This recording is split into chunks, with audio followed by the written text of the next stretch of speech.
하이델베르그 유림사 오늘 19주일 원래는 52문까지 다 하려고 했는데 좀 많아서 시간이 많이 걸려서 51문까지만 오늘 하겠습니다. 제 19주일 50문 51문입니다. 50문부터 제가 질문 있고 여러분들이 답을 같이 읽겠습니다. 50문 하나님 우편에 앉아 계시며 라는 말이 왜 덧붙여졌습니까? 그리스도는 거기에서 자신을 그의 교회의 머리로 나타내기 위해서 하늘에 오르셨으며 성부께서는 그를 통하여 만물을 다스리십니다. 51문 우리의 머리 되신 그리스도의 이 영광은 우리에게 어떤 유익을 줍니까? 첫째, 그리스도는 성신으로 그의 지체인 우리에게 하늘의 은사들을 부어주십니다. 둘째, 그는 그의 권능으로 우리를 모든 원수들로부터 보호하고 보존하십니다. 우리가 지난주에 예수 그리스도의 승천에 대해서 살펴봤는데요. 구속의 완성이다. 이 땅에서 단번에 제사를 드린 그 완성은 천상 성전에서 이루어지는 것이다. 그것이 승천의 의미라고 했었습니다. 또 이 승천 사건을 통해서 우리 몸이 그리스도 안에서 하늘에 있다. 그래서 우리는 이 땅에 살고 있지만 실질적으로 우리의 몸이 그리스도와 함께 있기 때문에 천상에 있다. 이것도 그렇게 보았습니다. 그리고 그 일에 대한 보증으로서 이 땅에 성령을 보내주셨다. 성령이 우리와 같이 계신 것은 여러 가지 목적이 있지만 그 중에 하나는 보증이다. 너희가 나와 함께 있다는 보증으로서 그리스도의 영을 보내주셨다. 이렇게 되어 있습니다. 그리고 이제 오늘 다룰 그 내용은 승천의 결과 그리스도께서는 하나님 오른편에 앉아 계신다. 이렇게 되어 있는 거죠. 우리 요리문답서에서는 그리고 사도신경에서는 하나님 우편에 앉아 계신다. 이렇게 되어 있는데요. 원문을 살펴보시면은 전능하신 하나님 우편 이렇게 되어 있지 않고 전능하신 아버지 하나님, 성부 하나님 우편에 앉아 계신다. 이렇게 되어 있을 겁니다. 그래서 성부와 성자가 계시는데 구분을 하고 있죠. 근데 이제 자칫 그렇지 않은 경우에는 성부와 성자를 이제 하나님이라는 속에서 혼동해서 볼 수 있는 부분이 있기 때문에 명확하게 되는 것은 이제 성부, 전능하신 성부 하나님. 전능하신이 붙으면은 사도신경에도 성부가 나오시죠. 성부 하나님 우편에 앉아 계신다. 이렇게 되는 것이 훨씬 더 좋은 분입니다. 자, 그럼 이제 하나님의 우편에 앉아 계신다. 이것이 과연 무슨 의미가 있느냐 하는 부분을 먼저 살펴볼 거예요. 결과적으로 말씀드리면 하나님 우편에 앉아 계신다는 것은 모든 권능을 받으셨다. 모든 권세를 받으셨다. 그리고 능력을 받으시고 모든 것들을 통치하시는 그 통치의 자리가 하나님 우편의 자리입니다. 하나님 우편은 그래서 그 강력한 하나님의 힘을 상징하는 그 표현들로 되어 있어요. 이것은 전적으로 어떤 상징성입니다. 절대 이렇게 생각하시면 안 되는 게 있어요. 그게 뭐냐면 하나님 우편이라고 하니까 하나님은 마치 하늘에서는 그 형상을 갖고 계신 것처럼 이 땅에서는 하나님이 형상이 없고 하늘에서는 하나님이 형상을 갖고 있어서 하나님의 오른편, 왼편이 나뉘어지는구나. 이렇게 이제 생각을 할 수 있는 그런 여지가 담겨 있어요. 근데 전혀 그렇지 않습니다. 하나님이 영이시죠. 그래서 하나님의 우편이라고 하는 것은 실제적인 공간적 의미의 우편이 아니에요. 우편은 오른손 편입니다. 오른손은 하나님의 오른손은 하나님의 강력하신 권능을 그리고 영광을 상징하는 단어예요. 그래서 우리가 그 그리스도께서 승천하실 때에도 우리가 그때 하늘이라는 개념에서 비슷한 걸 봤었습니다. 하늘이라는 것이 실제적으로 위로 계속 올라가면서 만나는 그런 하늘, 구름이 있고 하는 그런 하늘이 아니라 하늘은 하나님이 계신 곳, 하나님의 영광만으로 충만한 것. 그래서 물리적인 어떤 이 세상과의 그 공간적인 그런 것과 다른, 그러면서도 실제한 그런 공간이 하늘이라는 것이었죠. 그래서 그곳에 하나님이 계시는 것은 저 멀리 뭐 지상에서 한 100km쯤 가서 올라갔더니 거기에 하나님이 계시더라, 이런 식의 공간 개념이 절대로 아니었습니다. 이것도 마찬가지예요. 하나님 보좌 우편이라는 것도 하나님 보좌 우편에는 예수님이 앉으시고 좌편에는 뭐 성령님이 앉으신다, 그리고 가운데는 아버지 하나님이 앉아 계신다, 이런 식으로 설명하는 것들은 성경을 잘 모르는 겁니다. 하나님의 우편이라는 것은 오로지 권능이죠.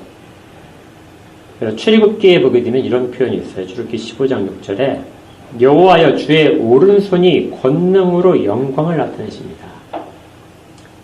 그러니까 주의 오른손은 실제적으로 하나님의 오른손이 아니라 권능과 영광을 상징하는 표현입니다.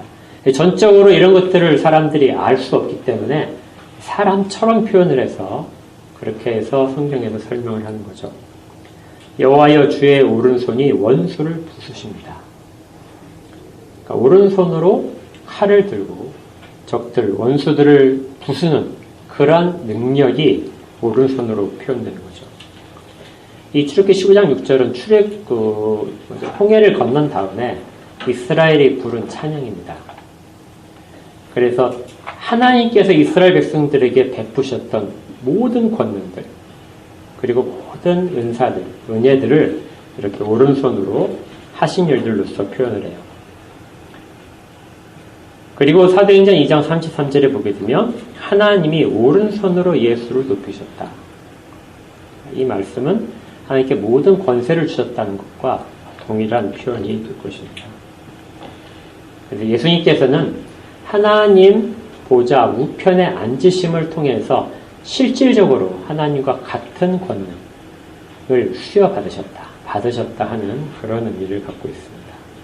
그래서 우리 에베소 1장 20절 마지막에 하늘에서 자기의 오른편에 앉히사 모든 통치와 권세와 능력과 주권과 이 세상뿐 아니라 오는 세상에서 일컫는 모든 이름 위에 뛰어나게 하신 것, 이것이 하나님 우편에 앉으셨다 하는 표현에 있어요.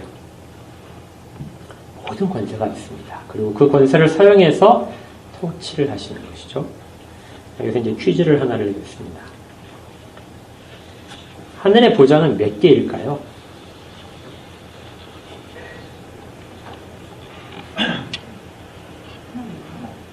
하나일까요? 두 개일까요? 세 개일까요? 아까처럼? 성부, 성자, 성령? 하나님은 앉으실 필요가 없으니까 하나님 보좌는 치우고, 예수님은 육체를 갖고 계시니까 예수님만 앉으시는, 조금 더 이제 조금 더 선정적으로 이제 가까이 간 거네요. 실제적으로 보좌는 복수로는 표현이 되지 않습니다. 언제나 하나, 단수로만 표현돼요. 계시록에 보게 되면 계시록 22장에 가서 이 장면이 있는데요. 또 그가 수정같이 맑은 생명수의 강을 내게 보이니 하나님과 및 어린 양의 보좌로부터 나와서 다시 저주가 없으며 하나님과 그 어린 양의 보좌가 그 가운데에 있을 것이다 하는데, 이때 이 보좌는 하나님의 보좌 따로 그 다음 어린 양의 보좌 따로 있는 것이 아니라 하나님과 어린 양의 보좌인데 단 하나예요. 그래서 구별은 되지만 그 모든 권능과 모든 본성에 있어서는 전혀 차이가 없기 때문에 보좌는 단 하나로 표현이 되는 겁니다. 그러니까 절대로 이렇게 막 공간적으로 이렇게 이미지를 그리는 건 좋아요. 공간적으로 그리는 건 좋은데 그것이 진짜 그 의미를 가진 것처럼, 그러면 마치 성자 하나님은 성부 하나님보다 좀 한쪽에 이렇게 있으니까 좀 다른 그 권능이 있는 것처럼, 좀 부족한 권능이처럼 해석하지 않도록 해야 됩니다. 언제나 같은 권능을 갖고 계신다. 그리고 또 앉아 계셨다는 표현도 재미있는데, 성경에서 예수님께서 하나님 보좌 우편에 앉으셨다는 표현도 있지만 또 어떤 표현이 있죠? 서 계신다는 표현도 있죠. 앉으셨다는 것과 서 계신 것은 뭔 차이가 있을까요?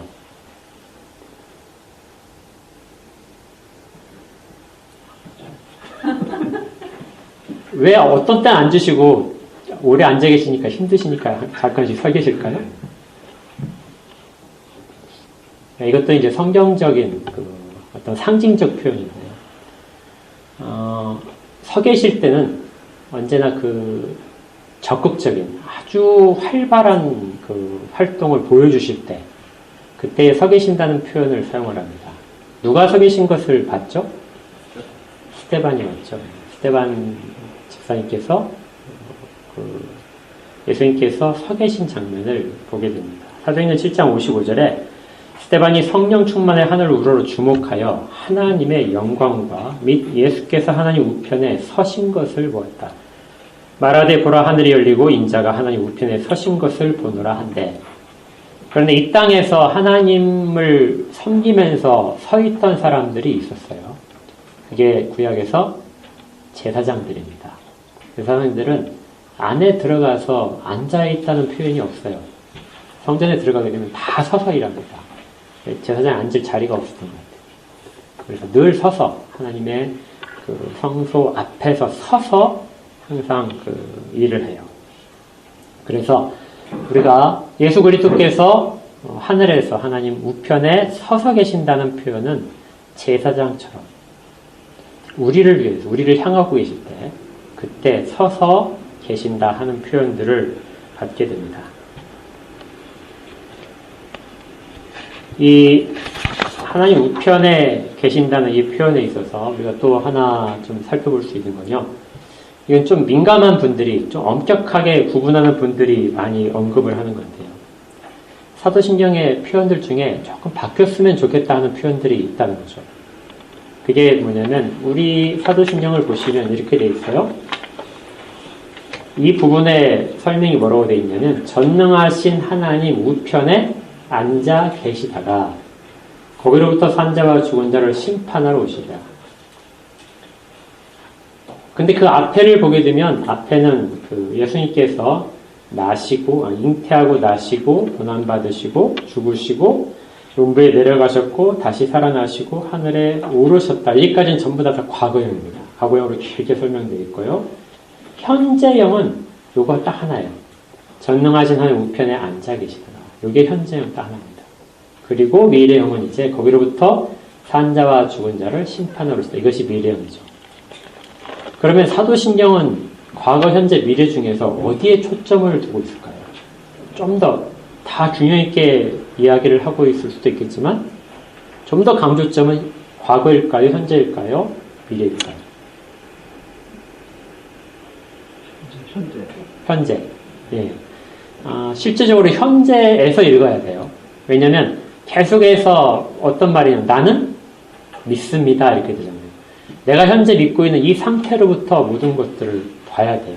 그래서 과거와 현재와 미래 중에서 실질적으로 현재가 제일 중요합니다. 그런데 좀 엄격한 분들은 여기까지 이야기하는 거예요. 하나님 우편에 앉아 계시다가 거기로부터 심판하러 오신다. 그러니까 어떤 느낌을 받냐면 앉아 계신 것은 나중에 오실 때까지 시간을 기다리시는 과정이구나. 그래서 정말 초점은 미래에 오시는 것에 있고 그때까지는 그리스도께서는 그냥 그 자리를 지키시는 것으로 이런 뉘앙스를 가질 수 있다는 거죠. 그러니까 뭐뭐 하고 계시다가 나중에 오신다. 그러니까 이게 약속 시간을 기다리면서 중간에 시간을 마치 때우는 듯이 그렇게 있다가 나중에 시간이 딱 되면 그걸 오기 위하여 준비하고 계신다. 이렇게 볼 수 있는 그런 여지가 있다. 이렇게 우려를 합니다. 니케아 콘스탄티누스 신조를 보시면은 거기에는 명확하게 그 부분을 이렇게 바로 해놨어요. 이게 뭐냐면 하늘에 오르셨고 아버지의 우편에 앉아 계십니다. 이렇게 끝나고 있죠. 그래서 앉아 계신 현재를 그 미래에 오실 것과 딱 구분을 해서 현재 상태를 명확하게 제안을 해놨습니다. 왜 이것이 필요하냐면 예수님께서 하나님 보좌 우편에 앉아 계시는 그것을 나중에 오실 것에 대한 준비 과정으로 생각하는 사람들은 늘 무슨 생각을 하냐면요. 다 그렇진 않겠지만 이 땅에 있는 삶이 임시적인 것이다. 그래서 이 땅은 우리가 거할 곳이 아니고 다 오라요. 나그네의 자리고 우리는 이 땅에서의 잠시적 마치 꿈을 꾸듯이 그렇게 있고 정말 영원한 집에 들어가기를 소망하는 그러한 부분으로서 이 땅의 삶을 보게 된다는 것이죠. 이게 틀리다는 것은 아닙니다. 그렇지만 이 땅의 삶을 이해하는 데 있어서는 부족해요.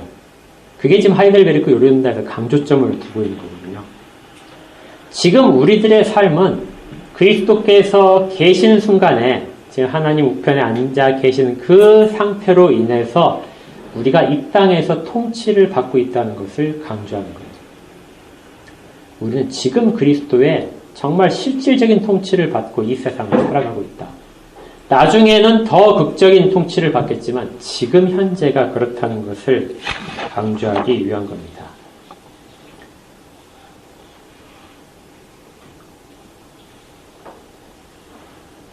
그래서 신앙은 우리가 늘 어떤 것들을 받아들이더라도 늘 현재 우리 속에서 그것들을 다시 한번 꼭 살펴봐야 돼요. 그래서 하이델베르크 요리문답은 현재 우리에게 무슨 유익이 있느냐, 현재 우리 상황에 늘 다시 열심히 설명을 한 다음에 다시 가져오는 것이죠.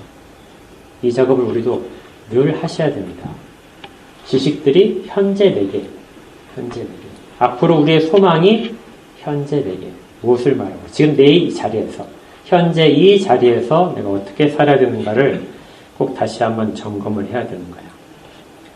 이렇게 할 때 하이델베르크 요리문답에서 첫 번째 답에서 이렇게 얘기합니다.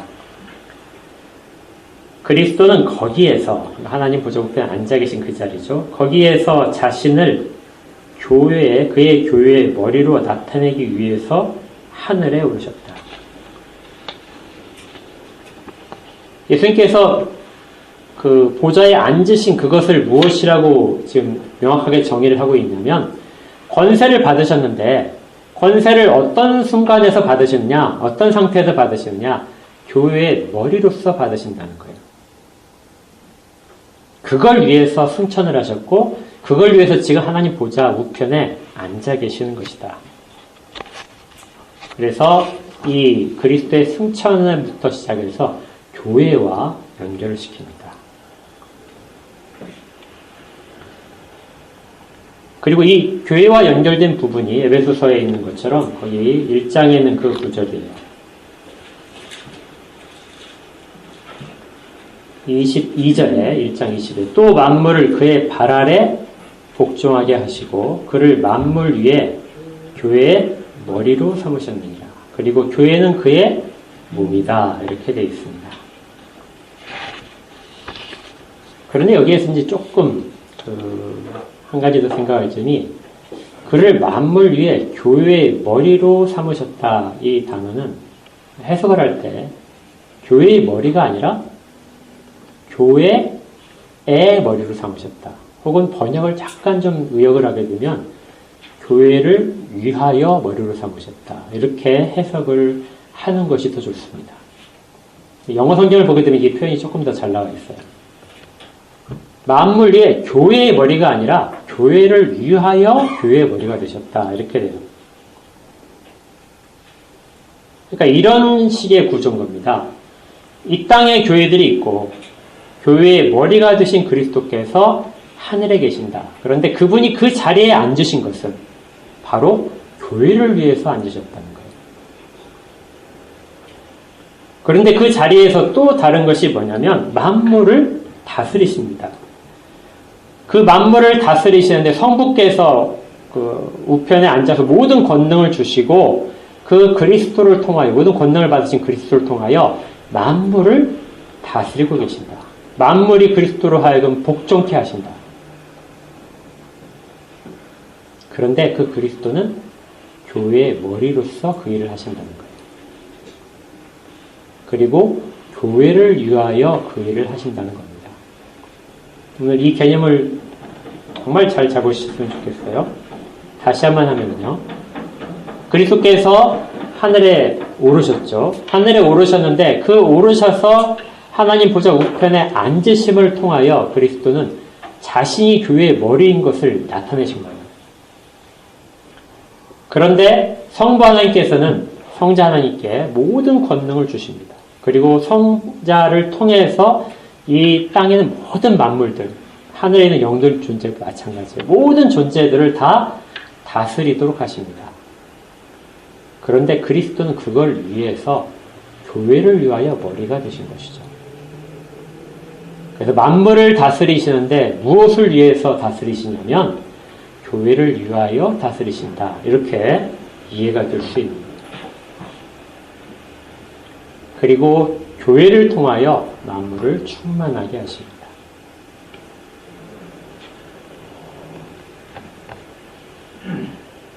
그리스도는 만물을 다스리시는 분이에요. 그런데 막연히 다스리시지 않고 목적이 있는 다스림입니다.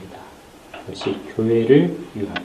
나중에 밑에 보시면 이제 교회를 보호하시고 보존하시기 위하여 만물을 다스리세요. 여러분들 구약을 읽으실 때에도 이 개념을 잘 잡으셔야 돼요.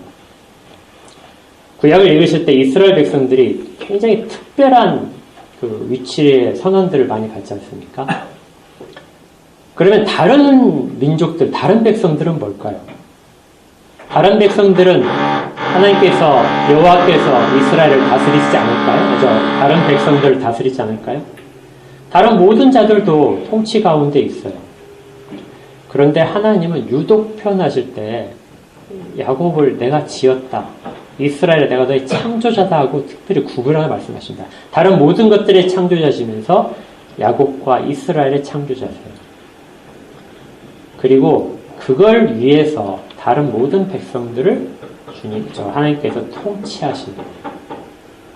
그래서 때로는 다른 백성들로서는 정말 자기들이 당하는 대접이 불이할 것처럼 보일 겁니다. 정말 공정하지 못하다. 그런데 구약에서 이스라엘은 정말 특별한 대접을 받고 있어요. 그렇게 하나님은 사역을 하신다는 거예요. 똑같이 동일하게 부활하신 주님께서도 그 일을 하시는 겁니다. 교회를 위해서 만물을 통치하신다. 그리고 만물을 통해서 교회가 이 땅 가운데서 늘 보호되고 보존되도록 그것을 사용하셔서, 만물을 사용하셔서 일하신다는 거예요. 이것이 교회와 그리스도의 하나님 우편에 계신 것과 그리고 세상 가운데 교회의 위치에 대한 내용이 이루어지게 됩니다. 절대로 이스라엘 백성들은 구약에서 주변 나라들을 다 통제하고 다스리는 곳으로 세워지지 않아요. 그렇지만 구약의 이스라엘을 통하여 이방 나라들이 복을 받습니다. 사람들이 생각할 때는 복이라는 것이 무엇이냐, 하나님께서 이스라엘을 특별히 생각하신 것이 무엇이냐 했을 때 그 핵심적인 내용이 이 땅 가운데서 부유해지고 이 땅 가운데서 이스라엘의 모든 민족을 다 통치하고 이것이 하나님이 그들을 보호하시는 것이라고 생각을 할 수 있는데 실제적으로 하나님은 그것이 아니라는 거예요. 너희들이 내 백성이 되고 내 증인이 될 수 있도록 모든 자들을 내가 그렇게 사용을 해서 너희들을 위하여 사용해서 너희들을 세울 것이다.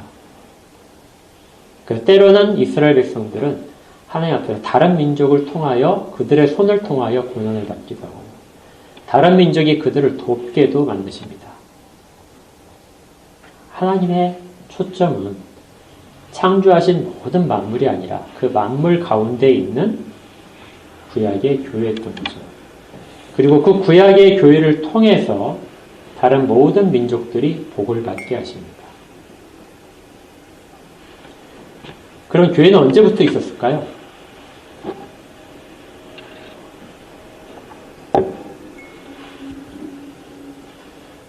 교회는 언제부터 있었을까요?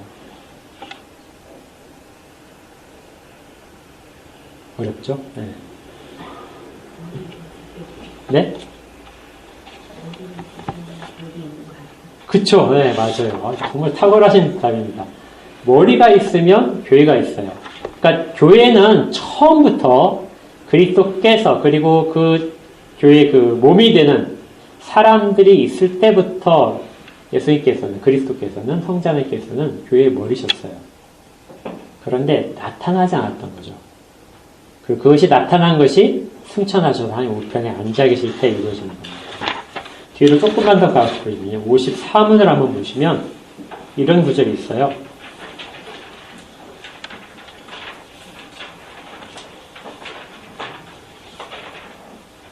이게 보편적인 교회에 대한 정의인데요. 54문에 거룩한 보편적 교회에 관해서 당신은 무엇을 믿습니까? 나는 하나님의 아들이 세상의 처음부터 마지막 날까지 모든 인류 가운데서 영생을 위하여 선택하신 교회를 이렇게 됩니다. 참된 믿음으로 하나가 되도록. 그러니까 교회는 세상의 처음부터 마지막까지 있었고 실질적으로 나타난 것은 인류를 지으신 다음에 아담과 하와를 지으신 그 가운데 교회가 있었고 그리고 역사가 진행되면서 조금씩 뚜렷해졌다는 것이죠. 그때도 아담과 하와가 있는 에덴 동산에서도 예수님께서는 교회에 머리셨고 구약에서도 교회에 머리셨고 그리고 신약에서도 교회에 머리신 겁니다. 그리고 마지막 날까지 계속해서 교회에 머리시라는 거예요. 그 교회를 보존하고 보호하기 위해서 모든 만물을 다스리시고 계신다. 이것이 하이델베르크 문답에서 정확하게 밝혀주는 내용입니다. 그래서 50문에서 그리스도는 거기에서 자신을 그의 교회의 머리로 나타내셨다. 이렇게 하고 또 그 자리에서 성부께서는 그를 통하여 만물을 다스리신다. 이렇게 되는 거죠. 그리고 이제 성령의 역할에 대해서 성령님께서 하시는 역할에 대해서 지난번에는 보증으로서 역할을 있었다면 이번에는 통치에 있어서의 역할을 성령께서 하십니다. 어떤 식으로 하시냐면 첫째 51문에서 우리의 머리 되신 그리스도의 이 영광은 우리에게 어떤 유익을 줍니까? 첫째 그리스도는 성신으로 그의 지체인 우리에게 하늘의 은사들을 부어주십니다. 그리스도는 통치의 방법으로서 첫 번째는 모든 선물들을 주시는 거예요. 그런데 그게 어떤 방식으로 이루어지냐면 성령으로서 성령 우리 지체 가운데 임하심으로써 그 선물들을 다 주십니다. 이것을 하늘의 은사라고 하죠. 그래서 4장에 아까 읽어보셨던 그 부분을 보게 되면 읽지 않지만 7절을 보시면 우리 각 사람에게 그리스도의 선물의 분량대로 은혜를 주셨다. 그러니까 선물은 누가 받아요? 우리 각자가 받습니다. 각자가 모두 다 동일한 선물을 받을 수 있어요. 성령을 다 받으니까요. 그런데 분량대로 받기 때문에 저마다 좀 다를 수 있습니다. 어떤 사람은 가르치는 것으로, 어떤 사람은 섬기는 것으로, 어떤 사람은 병 고치는 것으로 이렇게 해서 각각의 다양한 은사들을 받게 돼요. 근데 이것들은 다 어디에 속한 거냐면 하늘의 은사입니다. 그러니까 이 은사는 어디에 있는 것이 아니냐면 땅에 있는 은사들이 아니에요.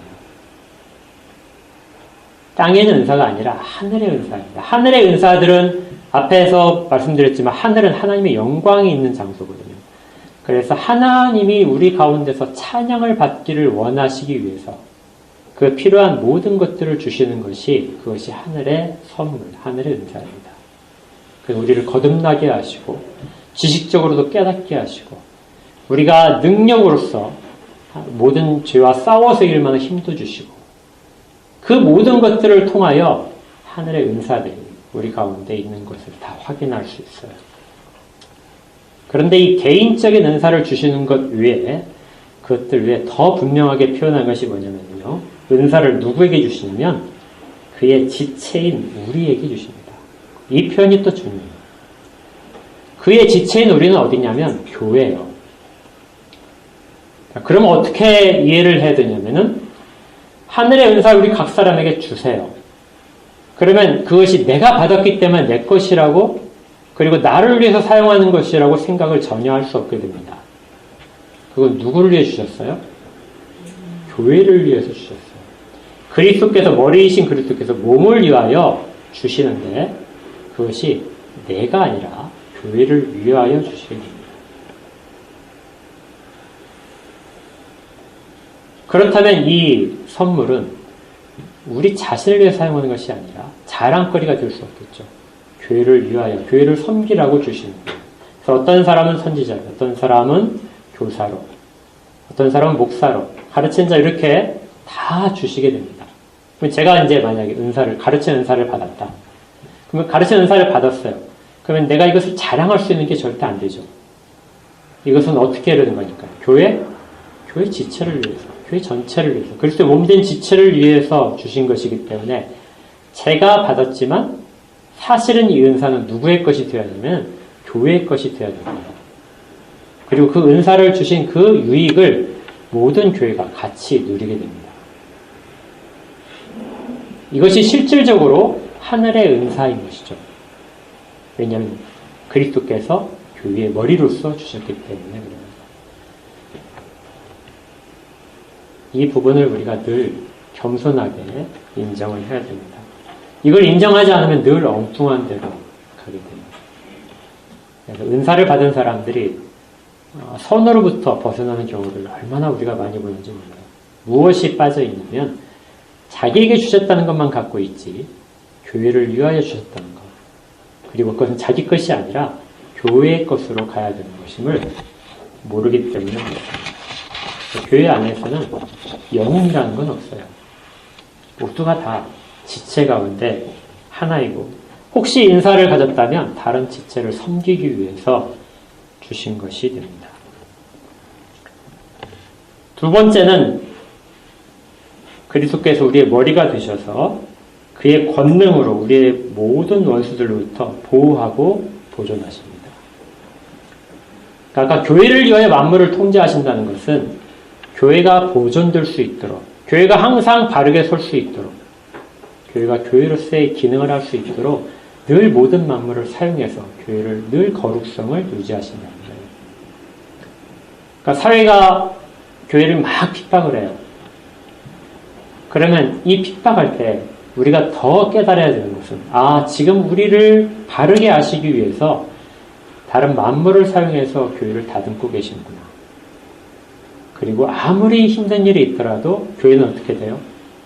머리이신 그리스도와 몸인 우리들이 떨어져 있지 않기 때문에 우리는 보존되고 보호될 것이다. 세상이 아주 혼탁해져서 교회들이 다 타락한 것처럼 보여요. 그러나 그렇지 않습니다. 왜냐하면 그리스도께서 머리가 되셔서 성령을 이 땅 가운데 그 모든 교회를 보존하도록, 보호하도록 보내고 계셨기 때문에 그래요. 그래서 교회는 결코 마지막 날이 될 때까지 한 번도 이 땅 가운데서 사라지지 않습니다. 아무리 혼탁해졌다 하더라도 거룩한 교회는 여전히 남아있는 거죠. 그리고 그걸 할 수 있도록 선물을 계속해서 주시고, 그 선물을 사람들을 통해서 주시고, 사람들은 그 모든 유익을 받아 누리게 하시게 됩니다. 그래서 이 모든 일들은 그리스도께서 하나님 우편에 지금 현재 계시기 때문에, 지금 우리를 그렇게 통치하고 계시기 때문에 하는 거예요. 그래서 우리는 책임을 느껴야 됩니다. 이 땅 가운데 이 시대에 우리를 이 자리, 이 위치에 보내신 것, 그것은 하나님께서 머리로서, 예수 그리스도께서 머리 되심으로써 우리 가운데 성령을 주시고 이 자리에 있게 하셨다는 것을 기억해야 돼요. 그러면 단순히 나중에 올 일, 그리스도께 재림하실 때 우리가 누릴 모든 영광만을 사용할 뿐만 아니라 지금 현재 그리스도의 영광을 드러내는 일에 우리의 모든 것들을 바치게 되겠죠. 그래서 오실 질문에 이렇게 있었습니다. 우리의 머리 되신 그리스도의 이 영광, 그것은 지금도 교회 가운데, 교회를 통하여 그리스도의 영광이 드러나게 하십니다. 정리를 하면은요, 그리스도께서는 교회의 머리로서 하늘에 계십니다. 그리고 교회는 그리스도의 몸으로서 지상에 존재를 합니다. 성부께서는 오른편에 그리스도에게 모든 권세를 주셔서 그리스도로 하여금 모든 만물을 통치하고 다스리게 하시라. 그리고 성자께서는, 그리스도께서는 성령을 통하여서 지상에 있는 교회를 다스리십니다. 그리고 지상에 있는 교회가 만물 위에 설 수 있도록 하시게 돼요. 그래서 교회를 위한 하나님의 통치. 이것을 꼭 기억하십시오. 그렇다고 교회가 세상보다 훨씬 더 위에 있기 때문에 세상 권력 위에, 왕 위에 마치 교황이 있던 것처럼 그런 식으로 하진 않아요. 교회는 정부에서 통제도 받고요. 다른 사회적인 관습에서도 통제를 받을 겁니다. 그러나 그런 것들은 다 기억할 것은 교회를 위하여 그리스도께서 하시는 방편 속에 있다. 이것을 꼭 기억하시기 바랍니다. 우리의 신앙의 거룩성은 그런 식으로 성령을 통하여 그리스도가 직접적으로 통치하신 가운데 나타나고 있습니다. 지금 우리는 이 자리에 그 상태를 기뻐하면서 가는 것이죠. 기도하겠습니다. 하나님, 의인 열이 없어서 멸망했던 소돔처럼 그렇게 죄악된 상황이라 할지라도 10명에 이루고 있는 교회가 있다면 그곳에서 여전히 하나님의 궁리를 베풀어지고 그리고 그리스도를 드러낸 일이 가능할 것을 저희가 압니다. 이 땅이 혼탁하다고 참 믿음의 소유자들이 없다고 한탄하기보다는 그리스도께서 우리의 머리 되심을 다시금 붙잡고 우리가 그리스도께서 이 땅 가운데 두시고자 하는 참 예배자가 되는 쪽으로 그렇게 소망을 가지고 노력해갈 수 있도록 우리 교회를 사용하여 주옵소서. 언제나 우리를 통치하고 계시고 우리를 보호하고 보존하고 계시는 예수 그리스도의 모든 권능들이 우리 가운데 있고 예수 그리스도의 영광이 우리 가운데 있음을 압니다. 주여 우리 가운데 늘 함께 하시고 우리를 직접적으로 다스려 주옵소서. 예수님 이름으로 기도합니다. 아멘.